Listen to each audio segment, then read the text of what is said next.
नमो नारायण। आप सभी का मेरे YouTube चैनल पर हार्दिक स्वागत है। साल भर में आने वाली 24 एकादशियों का अपना अलग अलग ही महत्व होता है और इन सभी एकादशी व्रतों में सबसे उत्तम माना जाता है निर्जला एकादशी का व्रत।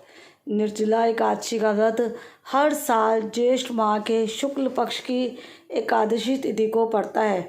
ज्येष्ठ मास में दिन बहुत बड़े होने के कारण ही इस मास का नाम ज्येष्ठ रखा गया है। ज्येष्ठ मास में पड़ने वाली एकादशी निर्जला एकादशी बहुत ही कठिन है क्योंकि इस समय बहुत ही गर्मी पड़ती है। ऐसे में निर्जला एकादशी का जो व्रत रखा जाता है उन्हें पूरे 24 घंटे तक निर्जल रहकर इस व्रत को रखना पड़ता है। लेकिन क्या पूरी तरह से निर्जल रहकर ही इस व्रत को रखा जाता है? अगर बीच में जल पी लिया जाए तो क्या ये व्रत खंडित हो सकता है? इस बारे में आज की इस वीडियो में मैं आपको बताऊंगी। साथ ही आप जानेंगे निर्जला एकादशी की सही तिथि और शुभ मुहूर्त की जानकारी, क्योंकि इस बार निर्जला एकादशी की जो तिथि है वो 2 दिन तक रहने वाली है। ऐसे में हो सकता है बहुत से लोगों के मन में ये दुविधा हो कि उन्हें व्रत किस दिन रखना चाहिए और किस दिन पालन करना चाहिए। वैसे भी हर एकादशी में अन्न का तो त्याग किया ही जाता है, लेकिन निर्जला एकादशी के दिन अन्न और जल दोनों का ही त्याग किया जाता है। ऐसा माना जाता है कि आज के दिन जो भी व्यक्ति भक्तिपूर्वक श्रद्धापूर्वक ये व्रत रखता है उसके जीवन में हमेशा सुख शांति और समृद्धि का वास होता है। उसके सब पापों का नाश हो जाता है, उनके पितरों को भी मोक्ष की प्राप्ति होती है। आप चाहें तो निर्जला एकादशी का व्रत रखकर यदि आपके परिवार में कोई पीड़ित व्यक्ति है या आप अपने पितरों को इस एकादशी का पुण्य दान करना चाहते हैं तो आज का दिन आपके लिए सबसे उत्तम है। आज के दिन किए गए दान का, आज के दिन की गई पूजा पाठ का या उपवास का फल कई गुना प्राप्त होता है। जब महर्षि वेद व्यास जी ने पांडवों को धर्म अर्थ काम और मोक्ष आदि का ज्ञान कराने वाली एकादशी का व्रत रखने को कहा तो उनमें भीम ने कहा कि हे पितामह, आपने तो प्रतिवर्ष एक ही व्रत रखने को कहा है, लेकिन मैं तो एक दिन क्या एक समय भी बिना भोजन करे नहीं रह सकता। मेरे पेट में वक्र नाम की जो अग्नि है उसे शांत करने के लिए मुझे तो दिन में कई बार कई लोगों जितना भोजन करना पड़ता है। हे महर्षि, फिर तो मैं इस व्रत से वंचित ही रह जाऊंगा। तब पितामह ने भीम की समस्या का निवारण करते हुए कहा कि हे भीम, धर्म की यही विशेषता है कि वह सबको धारण करने के साथ साथ सबको सहज साधन भी उपलब्ध करवाता है। में आप केवल ज्येष्ठ मास के शुक्ल पक्ष की एक ही एकादशी का व्रत करो तो आपको इस साल की सारी एकादशियों के व्रतों का लाभ मिल जाएगा और पुण्य भी मिल जाएगा और निश्चित ही तुम सुख यश और मोक्ष भी प्राप्त करोगे। पांडवों में भीमसेन के भी इस व्रत को करने के कारण इस एकादशी का नाम भीमसेनी एकादशी भी है। कहा जाता है जो जीवन में किसी एक भी एकादशी का उपवास ना कर पाए और यदि आपके मन में एकादशी का व्रत रखने की श्रद्धा हो तो आपको भक्तिपूर्वक निर्जला एकादशी का व्रत करना चाहिए। साल 2022 में इस बार निर्जला एकादशी का व्रत 2 तिथियों में रखा जाएगा, एक 10 जून शुक्रवार को और दूसरा 11 जून शनिवार के दिन। ऐसा इसलिए क्योंकि इस बार एकादशी की तिथि 2 दिन तक रहने वाली है।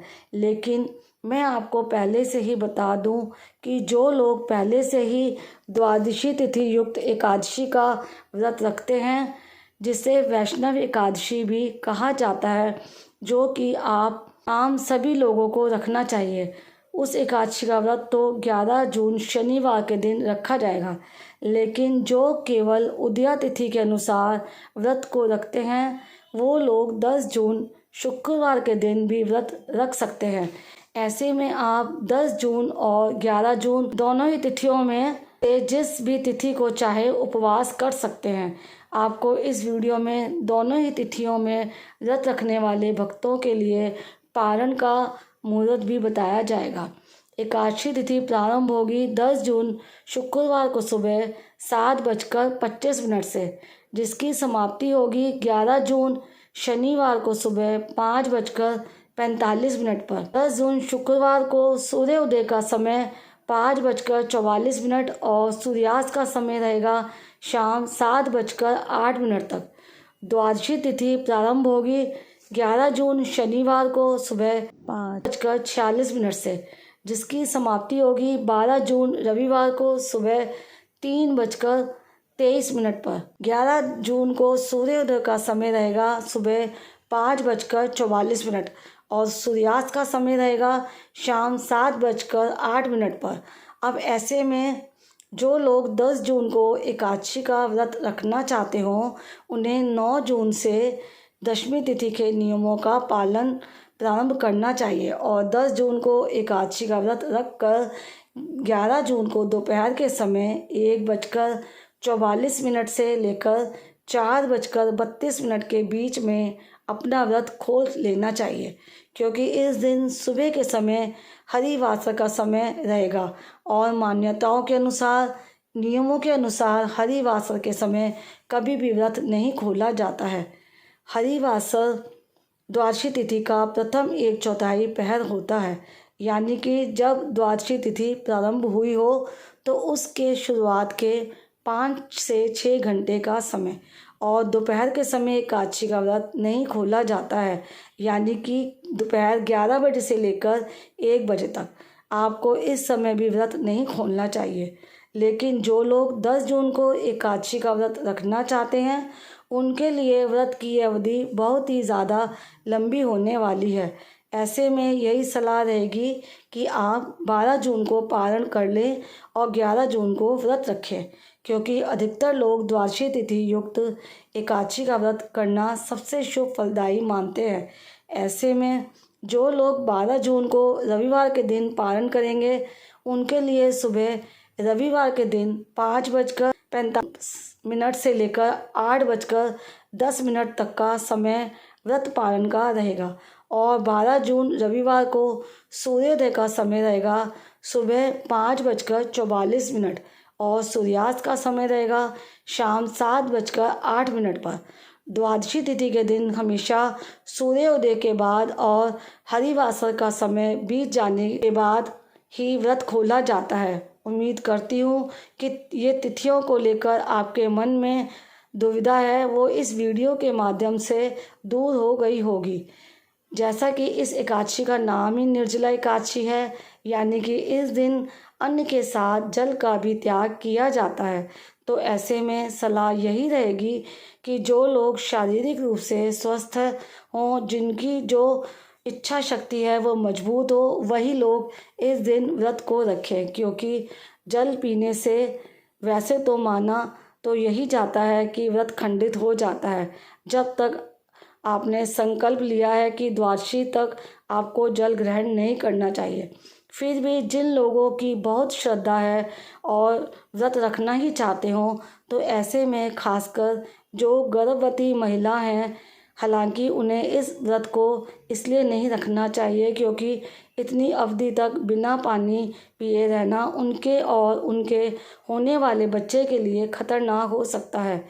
फिर भी जिन लोगों की इच्छा हो, वो दिन में एक समय कभी भी जल ग्रहण कर सकते हैं। ऐसा करने से व्रत खंडित नहीं होगा, क्योंकि आपकी सेहत, आपका स्वास्थ्य आपके लिए पहले है और उसके बाद कोई भी व्रत होता है। इस व्रत को रखने से यदि आपको बार बार प्यास लगे तो आप पानी से कुल्ला कर सकते हैं। अगर आपको लगे कि आप इस व्रत को नहीं रख पा रहे हैं, तो ऐसे में आप भगवान से क्षमा याचना करके जल भी ग्रहण कर सकते हैं, लेकिन आप अन्न ग्रहण ना करें। और फिर उसके बाद द्वादशी तिथि को आप पूर्णतः जिस तरह से आप बाकी एकादशी का व्रत रखते हैं, उसी तरह भी रख सकते हैं। ऐसा अनिवार्य नहीं है कि सभी लोगों को इस दिन निर्जल रहकर ही व्रत रखना चाहिए। जिनकी सामर्थ्य हो वो निर्जल रहकर करें व्रत। बाकी लोग जैसे एकादशी का व्रत अब तक रखते आए हैं, उसी प्रकार भी व्रत रख सकते हैं। इस दिन पानी से भरे मटके का दान करना सबसे उत्तम होता है, प्यासे लोगों को शरबत पिलाना या जल का दान करना आज के दिन इस एकादशी की पूर्णता को सिद्ध करता है। ये थी आज की वीडियो। आने वाली वीडियोस में आप एकादशी व्रत की कथा और पूजा विधि की जानकारी भी प्राप्त करेंगे और एकादशी में क्या दान करना है ये भी जानेंगे। वीडियो अच्छी लगी हो तो वीडियो को लाइक शेयर और चैनल को सब्सक्राइब ज़रूर करिएगा।